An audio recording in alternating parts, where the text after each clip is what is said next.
বহু সময়ত আমি দেখা পাইছিলোঁ যে অৰুণোদয় হিতাধিকাৰীসকলক আমি যেতিয়া টকা পঠিয়াওঁ বিভিন্ন কাৰণত বহু মহিলাই আমাক আপত্তি কৰে যে আমি অৰুণোদয় ধন পোৱা নাই। কেতিয়াবা কেতিয়াবা আপোনালোকৰ বেংকৰ যদি ডিটেইলছ বা বেংকৰ একাউণ্ট বা এটিএমৰ নম্বৰ আপোনালোকে যদি আন কোনোবা ব্যক্তিক দি থৈ দিয়ে তেতিয়া তেওঁলোকেও এই টকা বেংকৰ পৰা উইথড্ৰ কৰি লৈ যাব পাৰে। সেইকাৰণে এইবাৰ আমি আধাৰক বেংক একাউণ্টৰ লগত সংলগ্ন কৰিছোঁ যাতে একাউণ্ট হোল্ডাৰ আৰু অৰুণোদয় মাতৃগৰাকী নিশ্চিতভাৱে একেগৰাকীয়ে ব্যক্তি হ'ব পাৰে। কেতিয়াবা নাম বেলেগ হয়, একাউণ্ট বেলেগ হয়। আমি যেতিয়া ফোন কৰি সুধো যে বাইদেউ আপুনি অৰুণোদয় পাই আছেনে, মহিলাগৰাকীয়ে কয় আমি অৰুণোদয় পোৱা নাই, কিন্তু মহিলাগৰাকীৰ নাম অৰুণোদয়ত গৈ আছে। তেতিয়া আমি গম পাওঁ যে যেতিয়া আমি প্ৰথম অৰুণোদয় ফৰ্ম ফিল আপ কৰিছিলোঁ নামটো আমাৰ থাকিলে বেংক একাউণ্টটো ফিল আপ কৰা মানুহজনে হয়তো নিজৰ বেংক একাউণ্টটো দি দিলে।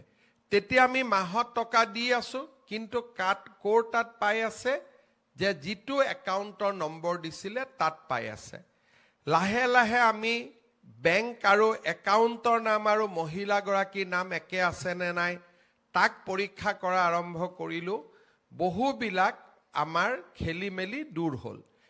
এইবাৰ আমি আধাৰৰ লগত ইয়াক যেতিয়া সংলগ্ন কৰিলোঁ ভৱিষ্যতে আমাৰ বেংক একাউণ্টটো হ'ল, নামো একে হ'ল, আধাৰ তাৰ লগত থাকিলে এতিয়াৰ পৰা অৰুণোদয় নামত কোনেও খেলি মেলি কৰিব নোৱাৰিব আৰু যাৰ বাবে এই ধন প্ৰদান কৰা হৈছে তেওঁলোকৰ বেংক একাউণ্টতে এই পুঁজি পাবগৈ।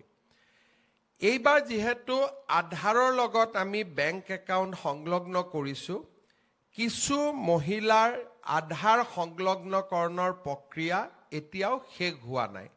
সেইকাৰণে আমি অৰুণোদয় হয়তো আজি আমি দিলে 15-20 হাজাৰ মহিলাৰ বেংক একাউণ্টত নাযাব পাৰে, কিন্তু আধাৰৰ সংলগ্ন কৰাৰ প্ৰক্ৰিয়া চলি আছে আৰু আপোনালোকৰ এই প্ৰক্ৰিয়াত যাতে সহায় হয় তাৰ কাৰণে এইবাৰ আমি এজন অৰুণোদয় সাৰথী প্ৰত্যেক সমষ্টিতে নিযুক্তি কৰি দিম।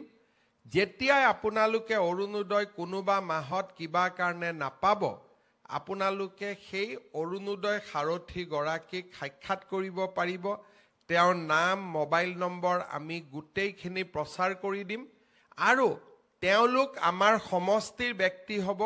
আপোনালোকে তেওঁলোকক গৈ সাক্ষাৎ কৰিব পাৰিব আৰু তেওঁলোকে আপোনালোকৰ যেতিয়া অৰুণোদয় পোৱা নাই বুলি ক'ব বেংকত ফোন কৰিব, বেংকে ক'ব যে এই একাউণ্টটো ষ্টেণ্ডাৰ্ড হৈ থকা নাই, KYC হৈ থকা নাই, সেইকাৰণে পোৱা নাই।